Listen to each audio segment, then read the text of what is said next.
চলার ক্ষমতা সে হারিয়েছে। ঠিক কিনা বলেন? সম্মানিত সুধী, যখনই কোন নাস্তিক, বেঈমান, বিধর্মী ইসলাম আর কোরআনের উপরে আঘাত করে, এই ঘটনাকে নরমালাইজেশন করার জন্য বলা হয়ে থাকে সে মানসিক বিকারগ্রস্ত। আমাদের স্পষ্ট কথা, স্পষ্ট বক্তব্য, স্পষ্ট দাবি, কোনো লুকোচুরি নয়। আমরা যেদিন দুনিয়াতে এসেছি এর পাশেই আমরা বুঝ হওয়ার পর থেকে শহীদ মৃত্যু কামনা করি। সোজা সাপটা কথা, যদি মানসিক বিকারগ্রস্ত হয় তার জায়গা তো ইউনিভার্সিটিতে হওয়ার কথা নয়। ঠিক কিনা বলেন? তার জায়গা তো হওয়া দরকার ছিল পাবনা মেন্টাল হসপিটালে। আমাদের দাবি, এই নাস্তিক বেঈমানেরা তাকে দৃশ্যমান শাস্তি থেকে বাঁচানোর জন্য তার ব্যাপারে বলতেছে সে মানসিক রোগী। আমরা বলতে চাই বাংলাদেশে ডাক্তারের অভাব নাই, ডাক্তার দিয়ে পরীক্ষা করা হোক সে আসলে মানসিক রোগী কিনা। যদি মানসিক রোগীও হয় তাহলে সে হিন্দুদের গীতা না লাথি দিয়া মুসলমানের কোরআন লাথি দিল কেন? আমাদের প্রশ্ন।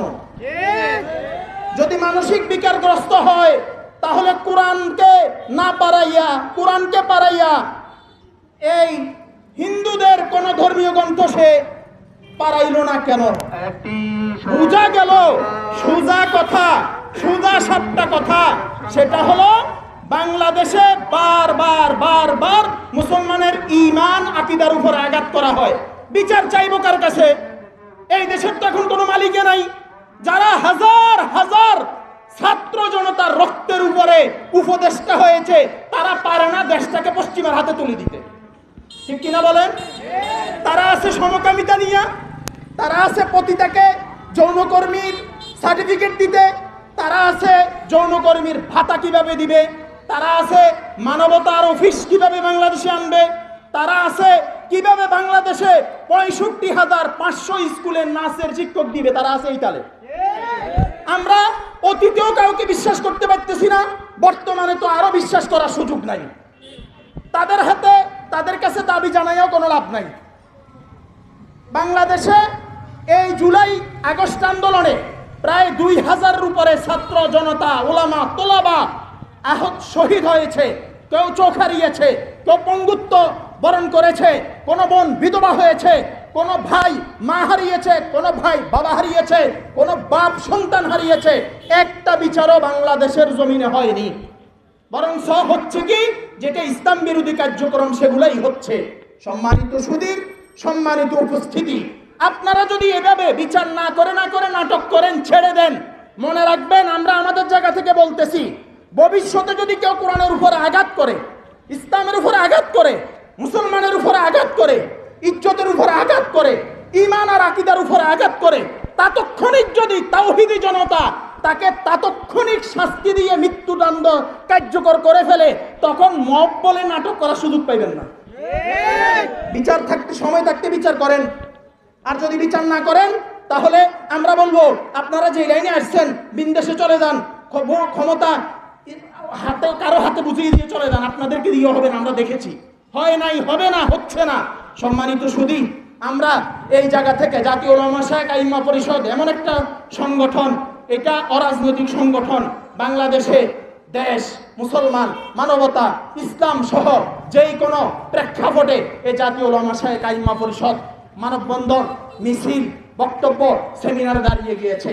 তার ওই ধারাবাহিকতায় আজকে আমরা পরশুরাম উপজেলার পক্ষ থেকে আজকের এই মানববন্ধন হয়েছে। বৃষ্টি ছিল, মানুষ কম বেশি সেটা দেখার বিষয় নয়, আমরা কি উদ্দেশ্যে এখানে উপস্থিত হয়েছি সেটাই হলো দেখার বিষয়। আজকের এখান থেকে সোজা সাপটা দাবি, সেটা হলো এই নর্থ সাউথ ইউনিভার্সিটির এই হিন্দুর বাচ্চাকে প্রকাশ্যে ফাঁসি দিয়ে দেন। কথা বলেন, যে পা দিয়ে তাকে লাথি দিয়েছে কোরআনকে, তার পাকে কেটে দেন। যে হাত দিয়ে কোরআন ধরেছে তার হাতকে কেটে দেন। আপনি বলবেন অমানবিক বিচার, যখন আয়নাঘরে নিয়ে হাজার হাজার মানুষকে হত্যা করে দিয়েছে, হাজার হাজার বোনকে বিধবা করে দিয়েছে, তখন আপনাদের কাছে অমানবিক বিচার মনে হয় না? ক্রস ফায়ারের নামে হাজার হাজার নিরীহ মানুষকে হত্যা করে দিয়েছে, তখন সেটা কি মনে হয় না? আপনাদের কাছে নির্যাতন মনে হয় না? আমরা এখান থেকে দাবি জানাই, বাহ আমরা করি। ওই যে আমাদের জাহিদ ভাই বলতেছিলেন, আমরা এত সুশীল হয়ে গেছি, আমরা পারি না যে অনেক মুসলমান হিন্দুদের সাথে গিয়ে পূজা করতে। আমরা করি পূজাতে গিয়া বাহ এত নিরাপদ ওদের।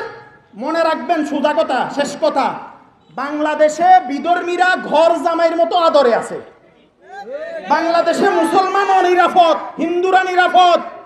আমরা চুল কাটি আমাদের হিন্দুদের কাছে, আমরা জুতা সেলাই করি হিন্দুদের কাছে, আমরা স্বর্ণ ক্রয় করি হিন্দুদের কাছে, আমরা বাজার করি হিন্দুদের কাছে, মিষ্টি ক্রয় করি হিন্দুদের কাছে। আমরা বিনা কারণে কোনোদিন কোনো হিন্দুর উপর আঘাত করি নাই। সাথে সাথে আজকে এটাও জানতে চাই, বাংলাদেশে হিন্দু বৌদ্ধ খ্রিস্টান পরিষদ আছে কেন? ঐক্য পরিষদ হইলে তো মুসলমান নিয়ে হওয়ার দরকার ছিল। হিন্দু বৌদ্ধ খ্রিস্টান ঐক্য পরিষদ কেন? এটা ইসলামের উপর আঘাত করার জন্য। সাথে সাথে আমরা পরশুরামে হিন্দু ভাই যারা আছেন, আপনারা আপনাদের জায়গায় ব্যবসা করেন, বাণিজ্য করেন, পূজা করেন, ধর্মীয় রীতিনীতি পালন করেন, কিন্তু আমি সাথে সাথে বলতে চাই, এই যে আপনাদের একজন ধর্মীয় ভাই আমাদের ধর্মীয় গ্রন্থ আল কোরআনের উপর আঘাত করেছে, আপনাদের বক্তব্য আমরা জানতে চাই, আপনাদের দাবিও আমরা জানতে চাই। সম্মানিত সুধী, কথা বাড়ানোর সুযোগ নেই, আমি আমার বক্তব্য এই কথা বলে শেষ করতে চাই। আমরা এই নর্থ সাউথ ভার্সিটিতে যে কোরআনের উপরে আঘাত করেছে তার দৃশ্যমান বিচার চাই, এবং এমন এক দৃশ্যমান বিচার চাই ভবিষ্যতে কোরআনের উপরে হাত পা দিতে গেলে, নবী করিম সাল্লাল্লাহু আলাইহি ওয়াসাল্লামের উপরে কথা বলতে গেলে, ঈমান আর আমলের উপরে, আলেম ওলামা মসজিদের উপরে কথাবার্তা করতে গেলে হাজারবার যেন চিন্তা করতে হয়। যারা এই কত কষ্ট করে আজকের আয়োজনকে সার্থক করেছেন, আল্লাহ তাআলা সবাইকে জাযায়ে খায়র দান করেন। ওয়া মা আলাইনা ইল্লাল বালাগ। আসসালামু আলাইকুম ওয়া রাহমাতুল্লাহি ওয়া বারাকাতুহু।